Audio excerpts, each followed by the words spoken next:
Okay, my name is Siti Norzalina and I will talk about the 3D texture mapping. Okay, this is the first figure or image for the 3D texture mapping. There is wireframe, model with surfaces, lightning and final rendering with unwrapped texture map. Okay, texture mapping is a method wrapping an image onto a 3D model. Because if we want to build a 3D model, we need to have a better color and better texture to make it look real or make it alive. It is mainly used in model designation, 3D animation, and in-game industry. Okay, there is 4 methods. Firstly is map mapping, solid texture, bump mapping, and displacement mapping.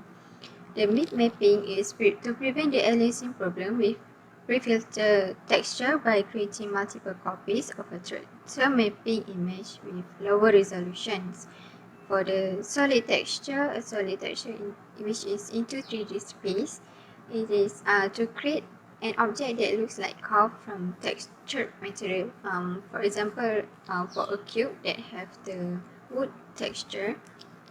Okay, next is bump mapping. It gives bumpy appearance to a surface by disturbing the normal surfaces at its point.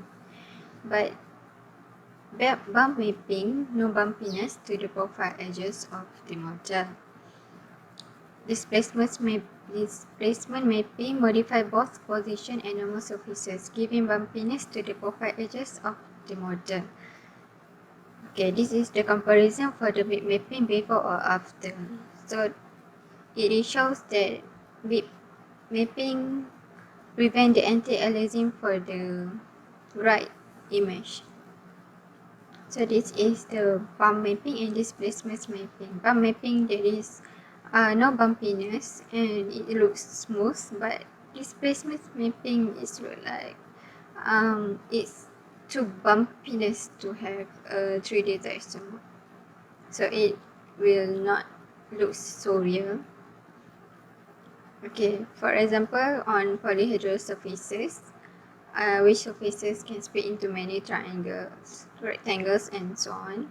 Initially, we will select a region that needs to be rendered using segmentation. A specific depth of selection area used to have the volume data and it converted into texture maps rendered on the segmentation surfaces. So they will have a volume of the 3D models. This is only the 3D models and without the wrapped texture. Assalamualaikum warahmatullahi wabarakatuh. My name is Nur Hafizazoni. Today, I would like to present about the comparison of method of 3D texture mapping.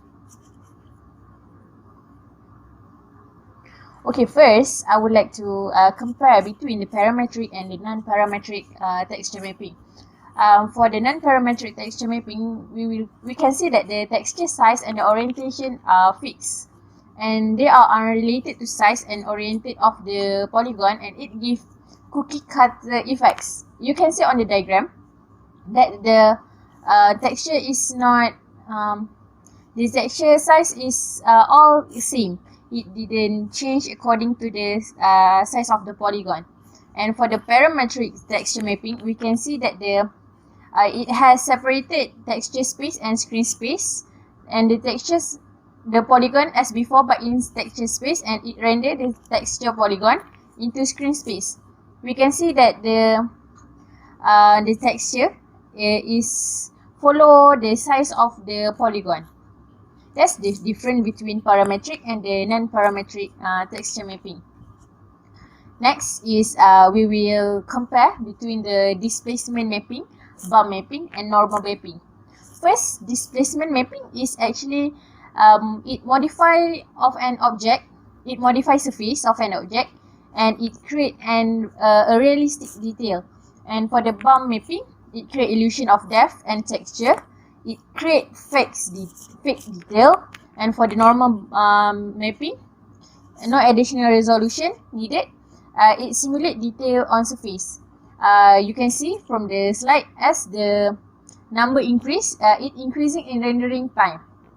This means displacement mapping has the slowest rendering time, followed by bump mapping has the faster than displacement mapping, and last is normal mapping is the fastest among these three.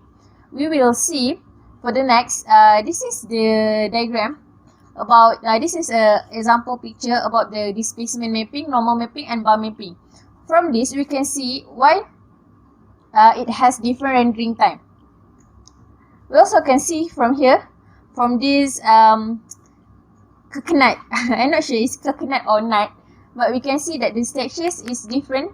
The first is the base model, followed by the bump mapping, the normal mapping, and the displacement mapping. Assalamualaikum. Hi, my name is Shafina Ishikaki, and now I will continue the third part of the presentation, which is implementations by using 3D texture mapping. The first implementation we have is by using solid 3D procedural texture. This is a technique where a 2D pattern is applied on the 3D object to add some details on the surface of the object. For example, as we can see here, this is a brick pattern, and we apply the 2D brick patterns on the 3D model to add some texture on the model. Okay, next implementation is by using mid mapping. Mid mapping is a technique where it used to eliminate aliasing effect caused by oversampling texture. For example, as we can see here, the black and white tile on the left side is more clear and less checkered compared to the right side. This is because the black and white tile on the left side is the implementations of using mid mapping. Moving on to the bar mapping.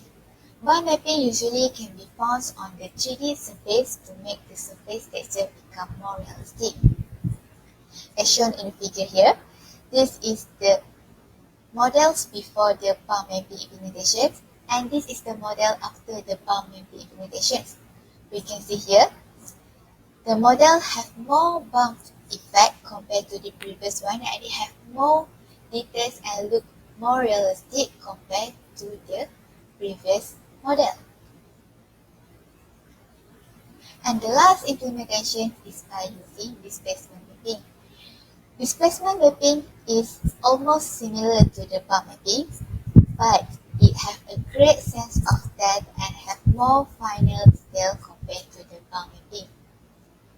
For example, here is a tree model. The first model is the base model, and the second model is after we apply bar mapping, and the third model is after we apply displacement mapping. We can see here, the model with displacement mapping is more rougher compared to the bar mapping. This is because displacement mapping gives that great sense of depth and make the texture looks more realistic and compared to the bar mapping. That's all for the implementations, and this is the reference and source for our project. That's all for us. Thank you.